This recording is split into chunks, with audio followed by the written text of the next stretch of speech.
Hey everyone, my name is Matt McDonald. I'm the Director of Student Activities here at West Potomac. I want to welcome you to another fun and exciting winter sports season. This video is going to be pretty brief. Just going to introduce you to some of our staff members, our coaches, talk about coaching requirements, and go through some stuff that you would want to know from our office. Um, most of our teams are doing a meet the coach night where they will talk about their policies, schedules, and whatnot. But I wanted to give you a brief video to hear from our office and give you our contact information at the end of this video. All right, so we will begin.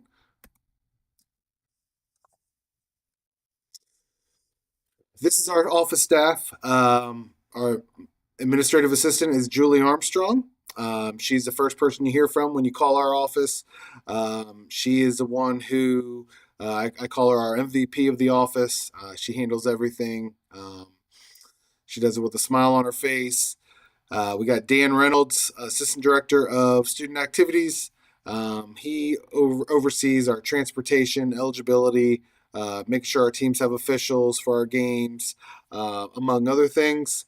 We got Kyle Morrissey. He kind of tracks our athletes' attendance, as we do have an attendance policy, which we'll talk about more a few slides from now. And then Miss Annie Corbelli, who, for the most part with our teams, she handles the senior night Spirit Rock calendar as well as fundraisers. Down below, you've got John Thompson and Virginia Lintott. They are both our athletic trainers, who you'll see at every game, and they do a great job of keeping our athletes healthy and ready to practice and compete. This is our website.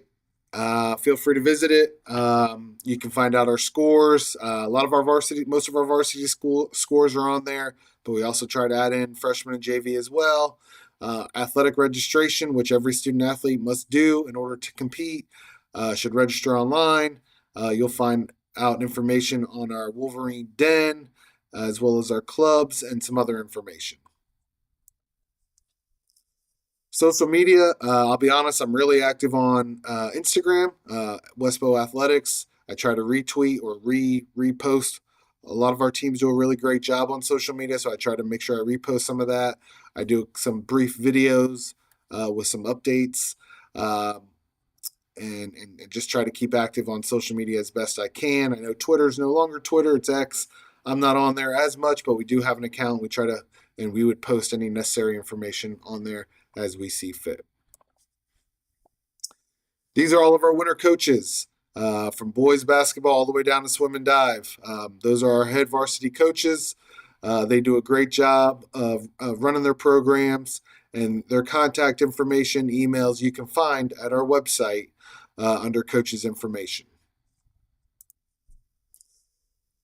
This is just a little bit about the coaching requirements our coaches have to go through in order to be a coach through FCPS. Obviously, they're badged FCPS employees, first aid, but it's a very rigorous courses, which they have to all complete within their first year of being hired. Again, here's our website. If you want a coach's contact information, it's on the left-hand side. It gives you their emails. You can contact information for our activities office staff, as well as information on Hall of Fame, physical form, among other things. All right, as you can see here, winter sports meet the coach night is tomorrow, November 24th, 6:30 p.m. A lot of our teams are doing it then, but some of our other teams are doing it on different dates. So make sure hopefully you have heard from our head coach on when that is. Would encourage you to come to our booster meetings. Our booster meetings are typically the third Wednesday of every month in the library at 7 p.m. Our boosters are always looking for new members to join, new volunteers. Our boosters do a great job of helping us provide for our student athletes with equipment, facilities and all that stuff. Our awards night for winter sports will be March 16th. That's a Monday at 6:30 p.m. in the auditorium, where we will celebrate all of our winter sports athletes and teams' achievements. Our varsity coaches will hand out their varsity coaches award and most valuable athlete award, and then they'll break out into breakout rooms and hand out freshman JV awards, certificates, pins, and all that stuff. All right. Winter sports eligibility. In order to be eligible, you must have taken 5 WESPO classes and be enrolled in 5 WESPO classes and pass them. You must be in attendance at all classes unless you're excused. Um, with winter sports, what we do for eligibility, the semester prior, what deems them eligible. So if they're competing and they're deemed eligible, that means they took 5 classes and passed 5. But with winter sports, the second semester kind of hits in between the season. So we'll have to run eligibility again, and there's a chance you could have a son or daughter who's eligible currently, but once end of the semester ends, if they didn't pass 5 classes, they wouldn't be eligible to continue their season moving forward. Okay, so please make sure you're talking to your son or daughter about their grades and making sure they're getting the help they need in order to stay eligible. Physical should be turned into Mr. Thompson or Miss Lintott and register on the registration site.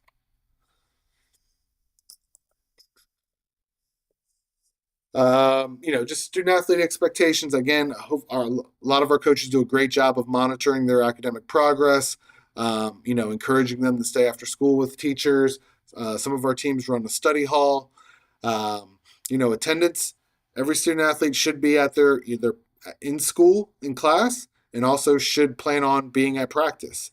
They should communicate prior if they can't make practice. We want our student athletes to be committed to the program. Okay, support the whole program. The we is more important than the I. And again, just make sure you're communicating with our coaches if you know that you're going to be absent ahead of time.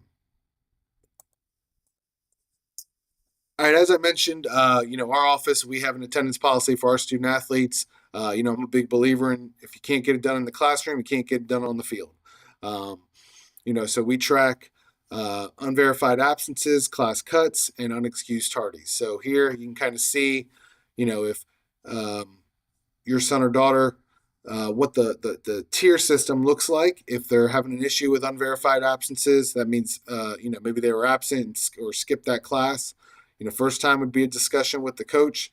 Second time would be a discussion with the ADSA, Dan Reynolds, Kyle Morrissey, or myself, the DSA, and a call home or a talking points message sent home.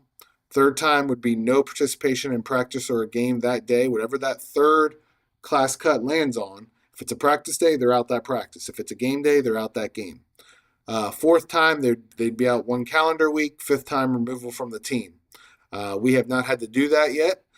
So hopefully our student athletes for the winter sports will continue that trend and make sure they get to class on time and don't skip. Here's our unexcused tardy attendance policy. Basically, 5 or more tardies, unexcused tardies in a week, would be a discussion with a coach. Okay? A second time where they get 5 or more tardies, unexcused tardies, that means 10 total unexcused tardies, would be a discussion with our office and a call home or a talking points message sent home. Once they get to 15 unexcused tardies, then that's when you start looking at playing time missed or, possibly removal from the team. Okay. Students missing for documented absence, medical, dental, must present a note from the doctor's office to participate that day or have prior authorization from the activities office.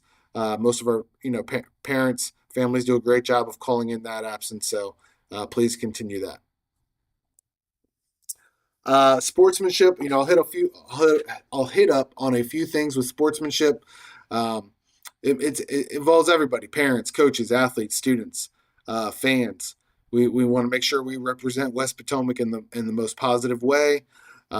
We do not condone improper language. Okay, we should not be cussing out an official. That could be a removal from the game. We want to make sure we respect all officials, coaches, opponents. We want to make sure, again, we just represent West Potomac and our community in the most positive way. Okay. Ejections will equal suspensions or dismissals. Okay. Rushing the court.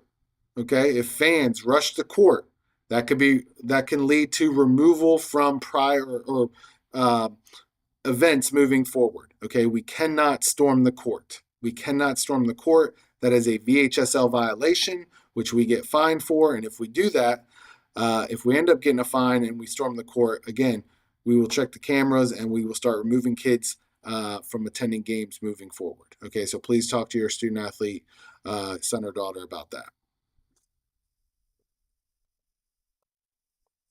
All right, this is just a little bit more about sportsmanship, ejections of player. Gives you an example here for like if a student athlete engages in fighting or aggressive physical contact, you are looking at contests totaling a minimum of 30% of the contest limitations. So in this case, I use football as an example. Football is allowed to play 10 games. If they get ejected for fighting, it's a minimum 3-game suspension. Okay. Um, so we want to make sure, again, our student athletes represent us in the most positive way and avoid fighting, cussing out officials, hate speech, etc. All right.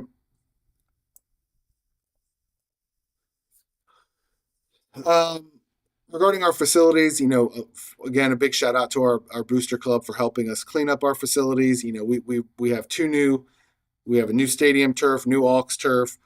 We've got new sheds coming where we're getting those connexes off our stadium field. We want to make sure our student athletes take pride in our facility.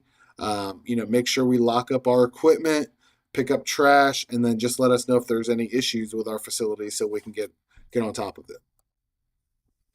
Social media. I know a lot of our student athletes have social media. Think before you post. If you don't want it published in the Washington Post, don't say it or show it. We don't want to bully any other student athletes at other schools on social media. That would be a violation. SR&R. So just make sure our student athletes think before they post and stay positive on social media. And same with our coaches. Locker room expectations. Our coaches should be in the locker rooms at all time. If our student athletes are in there, there is no hazing. That will not be tolerated at all. No horseplay. Again, adult supervision always, and our student athletes should be locking up their valuables. Just a couple other things regarding parent communication. You know, if there's an issue, let's use playing time as an issue. For me, I would encourage our student athlete to have a conversation with our coach about what he or she can do to get more playing time. He or she might want to understand that they might not like what they hear. Okay, meaning they might have to work harder, stop being lazy, etc. All right, that to me is what the student athlete should do first. If that conversation doesn't go well or isn't enough, then the parent should reach out to the coach and have a meeting with the coach with that student athlete.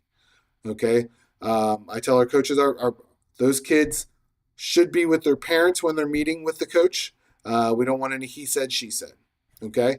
After that, if there's issues, then that can be brought to our office where, again, we can sit down with the family, the coach, and see if we can and figure out what the issue is. Again, at the varsity level, I trust our head coaches are playing those student athletes who are earning playing time, and which ultimately will lead to them giving them the best chance to win, right? For varsity, we are playing for district championship, region championship, state tournament. So, playing time has got to be earned, not given. Okay. Um, Again, just a little bit more information for parent communication. What is appropriate? Discuss with coaches, ways you can provide support, help your student athlete improve, or concerns about your student athlete's behavior. What is not appropriate to discuss with coaches? Playing time, team strategy, game planning, issues related to other student athletes, just among others. Okay, again, we've talked about this as far as communication with coaches, expect from athletes. Parents, we need your help. Again, I did a plug for our boosters. You can join the boosters if you're a parent of the wrestling team. Find out how you can help. Is it with scorebook? Is it being a parent rep, setting up the matches? Talk to our head coaches. Our coaches, have a lot on their plate, and for them to be as successful as possible, they need help from outside, just their assistant coaches, they can use some help from parents. So please talk to your coaches about how you can get involved and help. Maybe it's announcing, maybe it's working concessions. But again, we definitely need your help. Again, here are examples of ways to get involved. Sportsmanship expectations we've talked about. And again, here's a big shout out to our athletic booster board co-presidents, Kevin Jones, Grant Cipher. But they're on their way out. We're looking for a future president. If you're interested, please reach out to one of those gentlemen, and they can tell you what they do. Amy Bruce, Vice President, Treasurer Rich Keys, Secretary Heather Vieira, and our concessions guru, Sandy Forty. Thank you all for your assistance with everything you do for our office and our student athletes. All right, that's it for me. Looking forward to a fun winter season. You'll see me at a lot of home events, but also I like to try to go to the away events as well. If you ever have any issues, questions, that's my email address. That's my direct number. Please don't hesitate to reach out to call me.